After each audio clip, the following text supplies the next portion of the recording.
उनके अधीन मामलों को उठाने की अनुमति प्रदान की गई है। वे सभी माननीय सदस्य अपने अनुमोदित पाठ को व्यक्तिगत रूप से सभा पटल पर रखने का कष्ट करें। महामहिम राष्ट्रपति जी के अभिभाषण पर धन्यवाद प्रस्ताव पर चर्चा। माननीय अखिलेश यादव जी।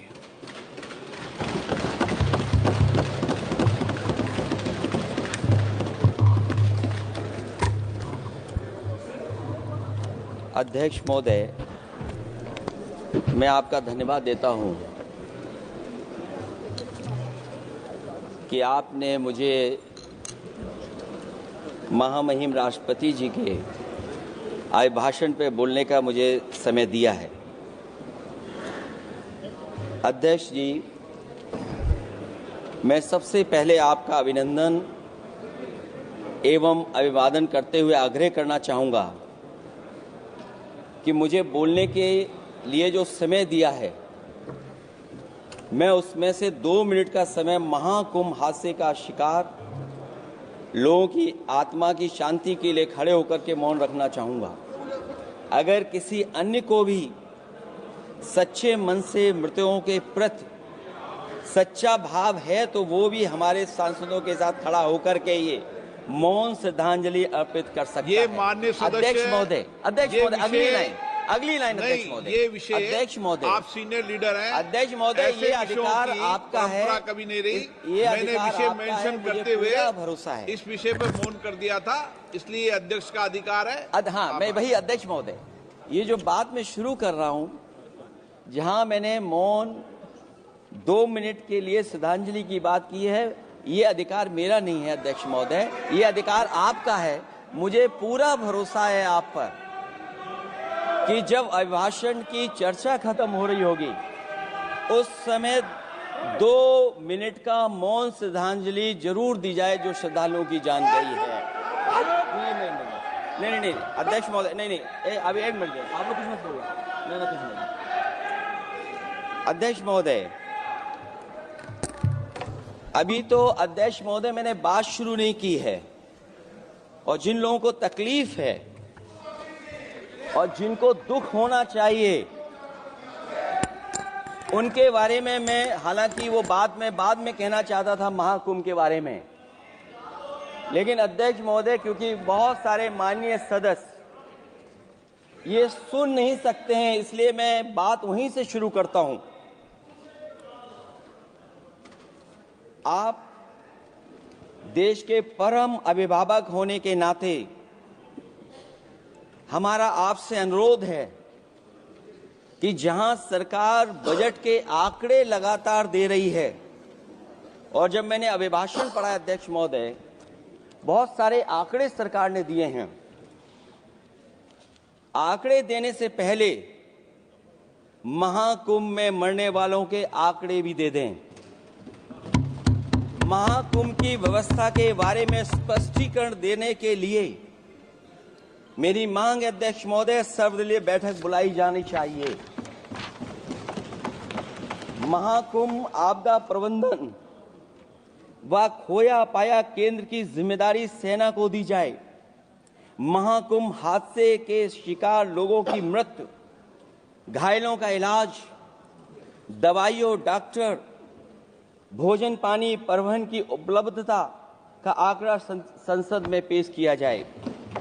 महाकुंभ हादसे के लिए जिम्मेदार लोगों पर, महाकुंभ हादसे के लिए जिम्मेदार लोगों पर घोर दंडात्मक कार्रवाई हो। जिन्होंने सच छिपाया है उनको दंडित किया जाए। अध्यक्ष महोदय, हम डबल इंजन की सरकार से पूछते हैं, अगर अपराध बोध नहीं था तो आंकड़े दबाए, छिपाए और मिटाए क्यों गए हैं? सच छिपाना और मिटाना भी तो अपराध है। इसका दंड कौन भुगतेगा अध्यक्ष महोदय? जहां इंतजाम होना चाहिए था वहां प्रचार हो रहा था। एक धार्मिक समागम में डबल इंजन का राजनीतिक प्रचार अशोभनीय है, निंदनीय है। इतने बड़े हादसे के बाद कम से कम अब तो वो होर्डिंग उतरवा देना चाहिए। अध्यक्ष महोदय, महाकुंभ की जो तैयारी हुई, जो हम लोगों ने जाना वहां पर, महाकुंभ न केवल 144 साल के लिए ये कहा गया, बल्कि ये भी कहा गया कि पहली बार धरती पर इस तरह का डिजिटल और जो आधुनिक चीजें हैं, टेक्नोलॉजी, उसका इस्तेमाल कर करके महाकुंभ होने जा रहा है। सीसीटीवी, ड्रोन, लाइव स्ट्रीमिंग के आधार पर जिनका दावा था कि वो डिजिटल कुंभ करा रहे हैं, वो मृतकों की डिजिट नहीं दे पा रहे हैं। एक तरफ तो जो लोग डिजिटल डिजिटल डिजिटल अध्यक्ष महोदय कहने को थकते नहीं हैं, लेकिन जब कुंभ में इतना बड़ा हादसा हो गया है तो यही सरकार डिजिट नहीं दे पा रही है। हमारे अपने लोग मारे गए हैं, जिसमें परिवार का हर रिश्ता दिवंगत हुआ है। किसी की माता, किसी के पिता, किसी की बहू, किसी की बेटी, किसी का भाई बहन, चाचा चाची, बच्चों के आंकड़े तो अभी तक नदारद हैं। खोया पाया केंद्र ही लोगों को तो नहीं मिल रहा है, जो खोया पाया केंद्र था उसको भी लोग पा नहीं पा रहे, ढूंढ नहीं पा रहे। अध्यक्ष महोदय, कुंभ कोई पहली बार नहीं हो रहा है। कुंभ का आयोजन सदियों से होता आया है। हमारे पौराणिक और हमारे इतिहास के दस्तावेज ये बताते हैं कि समय समय पे जो भी सरकारें नहीं होंगी, जिसका भी राज रहा होगा अध्यक्ष महोदय, उसने महाकुंभ या इस तरह के कुंभ का आयोजन किया है। एक तरफ तो वो कि जो 144 साल बाद महाकुंभ होने जा रहा है, उसका इतना प्रचार किया, और मैंने तो कई टीवी इंटरव्यूज में, कई समाचार चैनलों पर ये बात सुनने में आई और सुनते रहे हम लोग कि सरकार ने 100 करोड़ लोगों के आने का इंतजाम किया है। और अगर 100 करोड़, अध्यक्ष महोदय, अगर ये बात गलत है तो मैं रिजाइन आपको देना चाहता हूं। अगर अध्यक्ष महोदय, ये माननीय सदस्य लोग अगर ये नहीं सुन पा रहे हैं तो मैं इनको एक एक को, आप नहीं गए स्नान करने, आप स्नान करने नहीं गए, इसीलिए इस तरह की भाषा का इस्तेमाल कर रहे हैं। अध्यक्ष महोदय, ये कहा गया कि 144 वर्ष के बाद ये हो रहा है। जहां तक मेरी समझ और जानकारी कहती है, जो एस्ट्रोनॉमी और एस्ट्रो चीजों को समझते होंगे वो ये स्वीकार करते होंगे, जो भी कुंभ होता होगा वो 144 वर्ष के बाद ही होता होगा। लेकिन ये कहा गया कि नक्षत्र ऐसे हैं, तो मैं अध्यक्ष महोदय सरकार से कहना चाहता हूं कि सतयुग से लेकर के कलयुग तक ये सनातन परंपरा रही है कि संत, महात्मा, साधु समाज मुहूर्त के हिसाब से शाही स्नान करते हैं। उसमें नक्षत्रों के हिसाब से जो सहयोग बनता है वही शाही स्नान का मुहूर्त होता है। लेकिन भाजपा के राज में ये सनातन परंपरा टूट गई। पहले सरकार ने संत समाज को शाही स्नान रद्द करने का आदेश दिया, जिससे अनादिकाल की सनातन परंपरा टूटी। और फिर जब देश भर में ये बात उठी, तो उन्होंने हादसे को छिपाकर फिर से आदेश दिया कि अखाड़े शाही स्नान करने जाएं। इससे सरकार ने पावन मुहूर्त के स्थान पर अपने मनमाने समय पर स्नान कराने का आदेश दिया। बात उस दिन या तिथि की नहीं होती है, बल्कि निश्चित मुहूर्त काल की होती है। ये सनातन परंपरा तोड़कर इन लोगों ने अच्छा नहीं किया। और ये क्या परंपरा टूटी है कि नहीं टूटी है, मैं समझता हूं अध्यक्ष महोदय मुझसे बेहतर सामने वाले ज्यादा जानते होंगे इसके बारे में। और जो लोग, अध्यक्ष महोदय, जो हम लोगों ने देखा वहां पर लोग पुण्य कमाने आए थे और अपनों के शव लेकर के गए हैं।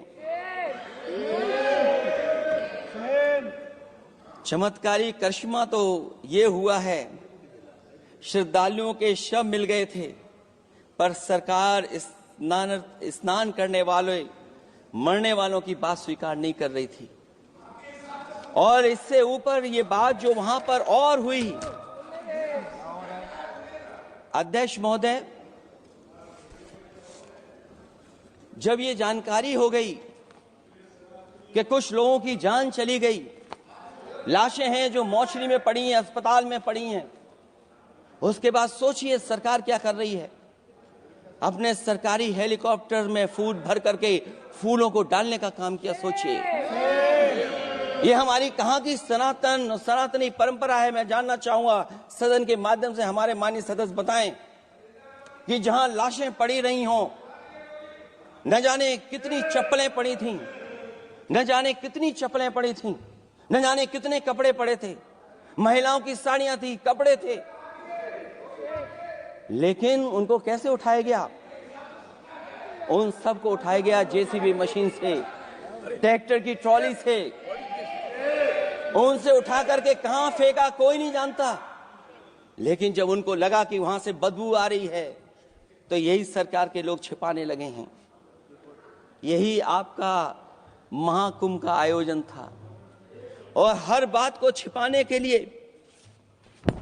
न केवल ये लोग मीडिया का सहारा ले रहे हैं, मीडिया का सहारा लेते लेते सुनने में आया है कुछ दबाव और कुछ स्वीटनर भी दिए जा रहे हैं जिससे उनकी खबरें बाहर ना आ जाएं। और अगर अध्यक्ष मोदी ये बात सब गलत है मेरी, अगर ये बात सब गलत मैं कह रहा हूं, तो अभी तो नेता सदन को अभी भाषण देना है। और मैं ये बात और कहना चाहता हूं, आप अपनी तरफ से जानकारी कर लीजिएगा। हमारे उत्तर प्रदेश के मुख्यमंत्री जी ने शोक नहीं प्रकट किया था। जब देश की राष्ट्रपति और प्रधानमंत्री जी ने शोक प्रकट किया, उसके बाद 17 घंटे बाद सरकार ने स्वीकार किया। अध्यक्ष मोदी, ये वो लोग हैं जो आज भी कोई सच्चाई स्वीकार नहीं कर सकते। इनका रास्ता क्या है मैं नहीं जानता हूं, कहां ले जाना चाहते हैं। लेकिन जब अध्यक्ष महोदय मैंने अभिभाषण पढ़ा है राष्ट्रपति महोदया का, तो वही पुरानी बातें कि 12 करोड़ शौचालय बन गए हैं, 10 करोड़ गैस कनेक्शन हो गए हैं, 80 करोड़ लोगों को राशन दिया जा रहा है, 25 करोड़ लोगों को मिडिल क्लास में शामिल कर दिया गया, न्यू मिडिल क्लास में शामिल कर दिया गया। 80 और 85 को अगर हम जोड़ दें अध्यक्ष महोदय, 105 करोड़ हो गए। बच्चों को और जोड़ दें तो सरकार अध्यक्ष महोदय किसके लिए काम कर रही है? किसके लिए काम कर रही है? अगर 80 को राशन दें, 25 को न्यू मिडिल क्लास में जोड़ दें, 105 करोड़ हो गए। और जो बाकी बचे हैं हमारे देश की आबादी, जिसको 140 करोड़ बता रहे हैं, उसमें कम से कम बच्चे कुछ तो संख्या होगी, आधी आबादी की संख्या होगी। अगर उसको हम बाहर निकालें तो आगे आज सरकार किसके लिए काम कर रही है? वही बात पुरानी सुनने को मिलती है कि राष्ट्रीय मिलिट्री स्कूल बन गए हैं, राष्ट्रीय मिलिट्री स्कूल जिनमें बालिकाओं की भर्ती शुरू हो गई है। अध्यक्ष महोदय, ये एक बता दें जो नया इन्होंने 10 साल के अंदर राष्ट्रीय मिलिट्री स्कूल खोला हो।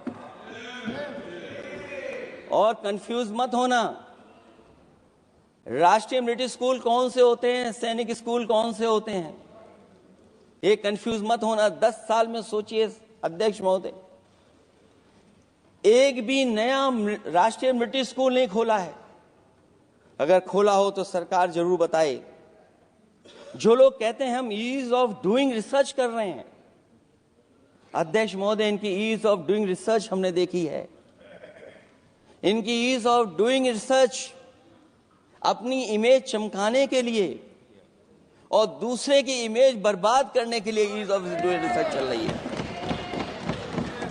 ईज ऑफ डूइंग बिजनेस, मैं देखता हूं जहां कहीं भी इन्वेस्टमेंट मीट होती है, देश के सभी मंत्री वहां पहुंच जाते हैं,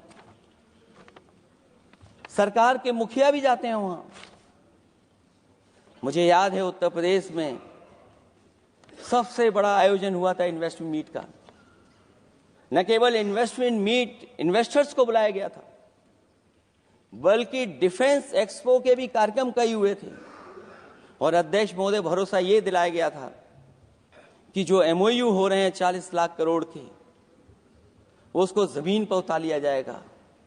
मैं इन्हीं डबल इंजन की सरकार से जानना चाहता हूं कि जो 40 लाख करोड़ के एमओयू हुए, उसमें कितना जमीन पर यह सरकार उतार पाई है। कहीं ऐसा तो नहीं है कि सरकार के डबल इंजन आपस में ही टकरा रहे हों। अब तो जो खबरें हम लोग पढ़ते हैं, न केवल इंजन टकरा रहे हैं अध्यक्ष महोदय, अब तो डब्बे भी टकराने लगे हैं। सुना है क्योंकि दिल्ली में चुनाव है, आप इंजीनियर की डब्बा हैं। ये हमारे पुराने माननीय सदस्य हैं, आप हम एक हैं, बस जगह अलग बदल गई।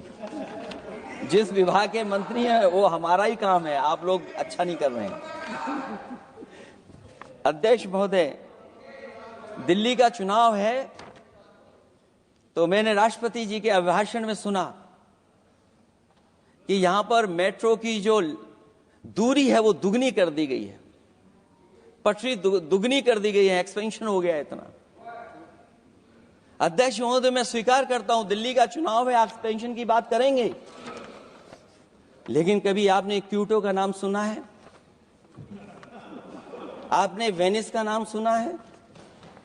मैं अध्यक्ष महोदय आपके माध्यम से, जिसको क्यूटो बनाने के लिए सपना देखा गया था, 10 साल पूरे हो गए हैं, अभी तक वहां पर मेट्रो की शुरुआत नहीं कर पाए हैं। और अध्यक्ष महोदय, मैं ये बात इसलिए कह रहा हूं, अध्यक्ष महोदय मैं इसलिए बात कह रहा हूं कि जिस समय समाजवादी सरकार थी, जितनी भी मेट्रो आज यूपी में चल रही हैं, सब की सब समाजवादियों की देन है, एक भी आपकी देन नहीं है। और इस समय पर मैं याद करना चाहता हूं, उस समय देश के प्रधानमंत्री मनमोहन सिंह जी को जब मैं पहली बार मुख्यमंत्री बनकर के उनसे मिलने गया था, मैं बहुत सारे उनके काम उत्तर प्रदेश के लेकर के गया था।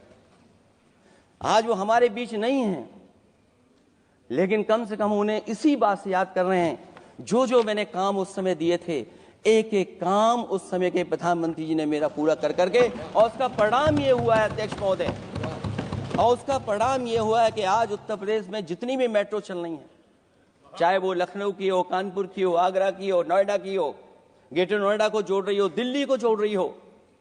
और अध्यक्ष महोदय, जिस समय उद्घाटन हुआ था दिल्ली से नोएडा को जोड़ने वाली मेट्रो का, उस समय देश के प्रधानमंत्री एक विदेश के बहुत बड़े उनके साथ बैठ करके गए थे उद्घाटन करने। वो अगर किसी ने काम किया था पूरा, तो नोएडा अथॉरिटी और समाजवादी सरकार ने, उसमें आपकी देन कोई नहीं थी। ये बात मैं मेट्रो की इसलिए कर रहा हूं कि जो लोग दिल्ली में मेट्रो बना रहे हैं, वो बनारस में मेट्रो क्यों नहीं बना पा रहे हैं। और दिल्ली का विकास अपने आप हो जाएगा, बस ये जो भारतीय जनता पार्टी की दिल्ली वाली सरकार है वो हस्तक्षेप करना बंद कर दे। अध्यक्ष महोदय, रिवर लिंकिंग का कार्यक्रम कुछ दिन पहले प्रधानमंत्री जी ने किया। अध्यक्ष महोदय, मैं आपके माध्यम से, जहां किसानों के लिए एक नई चीज आ रही है, जिससे कि न केवल उनकी खेती बाड़ी बल्कि बहुत सा सुधार दिखाई देगा। खेती बाड़ी को भी पानी मिलेगा, पीने का भी पानी होगा। इंटरलिंकिंग पुरानी योजना है, और मुझे याद है जब पहली बार उसका एमओयू साइन हुआ था, उस समय दोनों प्रदेश के मुख्यमंत्री शामिल थे, लेकिन जब उद्घाटन हुआ है तो दोनों के प्रदेश के मुख्यमंत्री वहां से गायब थे। और वो कारण अगर जानना चाहोगे तो वो कारण भी बता दूंगा अगर आप कहोगे तो। जहां इंटरलिंकिंग हो रही रिवर की, ये अच्छी योजना है। 40,000 करोड़ रुपए आप खर्च करने जा रहे हैं। लाखों लाख जमीन उत्तर प्रदेश और मध्य प्रदेश की सिंचाई के लिए शामिल हो जाएगी, लोगों को पीने का पानी मिलेगा। लेकिन जिनकी जमीन जाएगी उन किसानों को, गरीबों को क्या सरकार मदद कर रही है? लैंड एक्विजिशन मैंने भी की एक समय पर, और मुझे याद है अध्यक्ष महोदय, जब मैंने लैंड एक्विजिशन किया था उसमें भारत का ये लैंड एक्विजिशन एक्ट नहीं आया था। मैंने किसानों से बातचीत की थी और किसानों से समझाया कि ये योजना से, परियोजना से क्या लाभ होने जा रहा है। वहां के किसान तैयार हो गए और उसका परिणाम ये था कि 21 महीने में देश का सबसे बेहतरीन एक्सप्रेसवे और जमीन एक्वायर कर करके हम लोगों ने बना करके दिखा दिया। और जब उद्घाटन हुआ था तो उसमें भारतीय वायुसेना के विमान सुखोई और मिराज को उतार करके हम लोगों ने उद्घाटन किया था उसका। ये बात मैं इसलिए बता रहा हूं, जिस हाईवे पर देश के प्रधानमंत्री जी उतरे थे और उद्घाटन के बाद प्रधानमंत्री जी के पीछे पीछे कोई चल करके आया था। वो हाईवे भी अगर किसी ने डिजाइन किया था तो समाजवादी सरकार का डिजाइन था, वो भारतीय जनता पार्टी का डिजाइन नहीं था। और अगर इनका डिजाइन होता तो उत्तर प्रदेश में कोई नया हाईवे ऐसा बना करके दिखाएं जिससे हवाई जहाज उतर जाए। नहीं तो मैं मानूंगा कि आप जो कह रहे हैं कि आधुनिक इंफ्रास्ट्रक्चर बनाना चाहते हैं, आपकी परिभाषा क्या है आधुनिक इंफ्रास्ट्रक्चर की? और ये बात में जो इतनी घुमा फिरा के कह रहा हूं, वो बात में लौट करके उसी पे जा रहा हूं अध्यक्ष महोदय। अगर 40,000 करोड़ की योजना बनी है रिवर इंटरलिंकिंग की, तो जिन किसानों की, जिन गरीबों की जमीन जा रही है, उन किसानों को आप सही तरीके से मुआवजा, मदद उनकी क्यों नहीं कर रहे हो आप? अध्यक्ष महोदय, मैं इस अभिभाषण के माध्यम से जब सदन में जवाब आए तो उन किसानों की मदद होनी चाहिए। वो किसानों के पास कुछ नहीं है। उसके बाद आपका जो पैकेज है, आपका पैकेज पता नहीं क्यों कंजूस बनाता है कोई, आपका पैकेज कंजूस बनाता है कोई। कम से कम आपका दिल बड़ा होना चाहिए, और इतना बड़ा दिल हो कि किसान खुशहाली के रास्ते बजाए। आपने किसानों की आय दोगुनी नहीं की, आप आय दोगुनी नहीं कर पाए हैं। कम से कम उन्हें वो मदद करने का काम करें। इसमें अध्यक्ष महोदय, मैं राष्ट्रपति जी के अभिभाषण पर पढ़ रहा था कि सोलर को लेकर के और रूफटॉप सोलर एनर्जी को, स्कीम को लेकर के बहुत बड़ी योजना और कई हजार करोड़ रुपए सरकार खर्च कर रही है। मुझे याद है जब देश के राष्ट्रपति कलाम साहब थे, उन्होंने एक प्रेजेंटेशन किया था सरकार के सामने, और प्रेजेंटेशन के बाद मैंने उनसे निवेदन किया कि अगर ये योजना मैं कर दूं तो आप क्या उद्घाटन करने आएंगे? उन्होंने कहा कि अगर ये आप कार्य योजना लागू कर देंगे तो उद्घाटन करने भी मैं आऊंगा। अध्यक्ष महोदय, उस दिन आंधी तूफान था, टेंट बिल्कुल उड़ गया था। इतना शायद पानी और बिजली का चमकना इतना था कि मैंने खुद रिक्वेस्ट की थी उनसे कि आप मत आइए, फिर कभी हम लोग कार्यक्रम कर लेंगे। लेकिन वो कार्यक्रम में आए, उन्होंने उद्घाटन किया। और अध्यक्ष महोदय, जो लोग कह रहे हैं 40,000 करोड़ की रूफटॉप स्कीम लाए सोलर की, जो मिनी ग्रिड बना करके पूरे के पूरे गांव को हम लोगों ने फ्री बिजली दी थी। फ्री बिजली उनको मिलती थी 24 घंटे, उनकी चक्की चलती थी, उनका सिंचाई का पानी का इंतजाम होता था। जब तक समाजवादी सरकार रही तब तक वो योजना चलती रही, और जैसे ही समाजवादी सरकार गई, इन्हीं के लोगों ने उसका मेंटेनेंस रोक दिया। न केवल उस गांव का जिसका राष्ट्रपति रहे उन्होंने उद्घाटन किया, बल्कि और जितनी भी सोलर की स्कीम चल रही थी, लोहिया आवास में जहां सोलर स्कीम के माध्यम से हम लोग गरीब को सोलर पैनल के माध्यम से उनको बिजली दे रहे थे, फ्री बिजली, उन सब योजनाओं को इन्होंने बंद करने का काम किया है। सोचिए, ये वो लोग हैं जो इंफ्रास्ट्रक्चर बनाना चाहते हैं। अध्यक्ष महोदय, चीन के सवाल को लेकर के कांग्रेस पार्टी के भी कुछ विचार हैं, हमारे भारतीय जनता पार्टी के लोगों के भी विचार हैं। सच्चाई ये सदन और ये देश भी जानता है। एक समय पर हम लोगों ने बहुत लाखों लाख किलोमीटर की जमीन, लाखों लाख एकड़ की जमीन हम लोगों ने खोई, और अब उसी रास्ते पर भारतीय जनता पार्टी चल रही है। अध्यक्ष महोदय, सवाल यह है, जमीन खोने के साथ साथ भारतीय जनता पार्टी स्वीकार नहीं कर रही है कि जमीन चीन ने कब्जा की है। और ये बात अगर हम लोग कह रहे हैं तो जो अखबारों में खबरें निकलती हैं, टीवी पे कभी कभी खबरें आती हैं, अध्यक्ष महोदय सरकार को कहिए कि ऐसे चैनल, ऐसे अखबारों पे FIR लिखा करके उन्हें जेल भेज दो, क्योंकि कुंभ की जो खबर चलाना चाहते थे, कुंभ की जो खबर देना चाहते थे, उन कुछ साथियों पे आपने FIR लिखा दी है। अगर कुंभ पर सच्ची खबर दिखाने वालों पे आप FIR लिखा सकते हैं, तो फिर चीन की खबर, जो खबर चला रहे हैं, उस पर भी आपको FIR लिखानी चाहिए। दूसरा, हमारा एक जाति जनगणना का मसला बहुत पुराना है, ये कोई नया नहीं है। आरक्षण के सवाल पर इस देश में दक्षिण भारत से लेकर के उत्तर भारत में और देश में जगह जगह पर बहुत सारे नेता ऐसे रहे जो आज हमारे बीच नहीं हैं, जिनकी वजह से हम आज उस आंदोलन को आगे ले जा रहे हैं। बाबा साहब भीमराव अम्बेडकर जी का जो संविधान है, उसके तहत जो हमें हक अधिकार मिले हैं, आरक्षण की व्यवस्था है, उस व्यवस्था को और मजबूत बनाने के लिए जाति जनगणना होना चाहिए। उसके पक्ष में अब तो कांग्रेस पार्टी भी है। एक समय था जब कांग्रेस पार्टी उस पक्ष में नहीं थी, और अध्यक्ष महोदय, मैं बड़ी जिम्मेदारी के साथ कहना चाहता हूं, अगर उसी समय कांग्रेस पार्टी भी पक्ष में होती तो आज हमें आपके सामने खड़ा नहीं होना पता, मांगना नहीं पड़ता जाति जनगणना। लेकिन अध्यक्ष महोदय, मैं अपने कांग्रेस पार्टी के साथियों से भी कहना चाहूंगा,